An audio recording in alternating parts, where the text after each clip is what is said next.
like how do they end up with losers in the first place? Because they're basing it on chemistry and looks. I think that human beings have always had really strong guidance. That's where religion came from. And I think some people really like there's two types of people in my eyes. Like there was the type of people that are like, even when I share like dieting advice, for example, right? There's some people there, I'll just mention a few things and then they'll go and study it and they'll customize it. And then there's people that are like, tell me exactly what to eat, when to eat it, in how much quantity. Like, they want the entire plate and like their time set up. And that there's a lot more people like that. And so religion and then like tribal knowledge that was passed down generation to generation provided this guidance, right? Women didn't have to work too hard to choose a mate, right? Like you were born, and then by the time you were like, a teenager, your parents probably had their eyes on like a couple of people from your tribe. You didn't have 800 options on websites. Like there were a couple people that were like in your age group, and like they chose someone, and then you were married, and then you were given a certain guidance. This is his role, this is your role, this is what we do. It was easy. There was not that much decision fatigue. Well, now we don't have any guidance. We don't trust our parents to choose from us, Mhm. right? We can't trust our hot mess friends. And so the only guidance is choose a high value man. Well, what does that mean? What the hell does that mean? Yeah, Okay. really.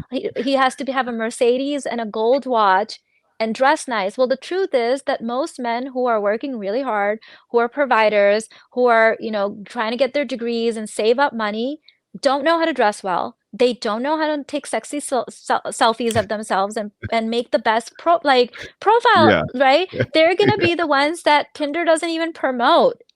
They're the ones Mm, buried, right? My mom used to say that boyfriends will always be more exciting than husbands. Husbands are so boring because they're worried about your health. They're worried about your 401k. They're worried about paying all your bills, and they're pretty annoying because they're trying to keep you safe all the time. A yeah. boyfriend will come along, sleep with you, have fun with you, and leave. He's fun. He's so exciting. Well, that's what women are choosing partners on, the fun and the excitement. And how is he dressed? Because who wants to save guy that's trying to balance your checkbook? How should they be vetting the man? Like what traits should they look for? So let me just go strictly scientific, because sometimes I get lashed back. People say, "Oh, well, isn't Pakistani culture this? Isn't Pakistani?" And they're like, "Oh, or that's your culture, right?" The thing is that I try to take the best of every culture, right? There's things that Mm, I've learned from the Japanese culture when I was studying the blue zones, right? Like I'm like, "Oh, that's what they do to live to 100. Let's do that." Pakistani culture and Indian culture, they have a lot of hot messes, like every culture in their culture. The yeah. one thing that Pakistani culture gets really great, like our divorce rate is 4%. It's like over 50% in the United States. The one thing that I would say Pakistani culture excels at is relationships. They're so good at it. And if you study it, it's because they never evolved out of our evolutionary history, like I said.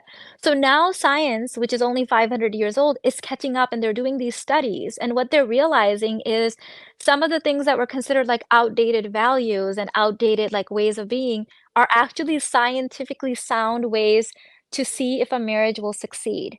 So the two main things I would say is number one is they say growth mindset. So what they found is that people who have beliefs that people are generally fixed, like you are how you are, you cannot be changed, and our marriage is doomed because you can't be changed. Like that's just how you are, or that's just how I am.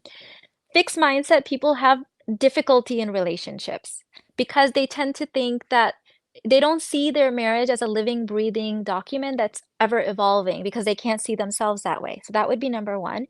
Secondly, it would be shared values.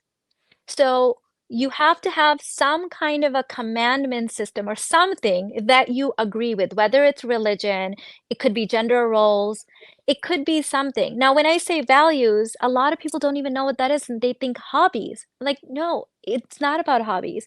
So, for example, Mm, my husband and I both agree that the man is the leader of the household, that he is the provider and protector. Whether that's right or wrong is yeah. completely irrelevant because we both agree that it's true.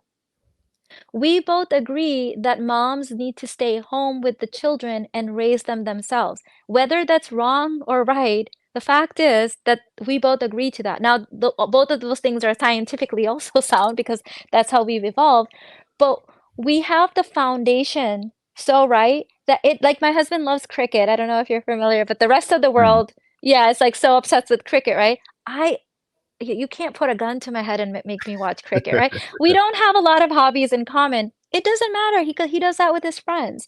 So hobbies don't matter as much in the long run, but values are everything. And because we don't have religion in the West as much anymore, we don't have gender roles. We're also getting rid of gender, which is super weird and super scary. So then what are we supposed to base it on? Like who mm. tells us, who informs us what should I be looking for? Well, if I don't know, then I'm just gonna choose the hottie on Tinder.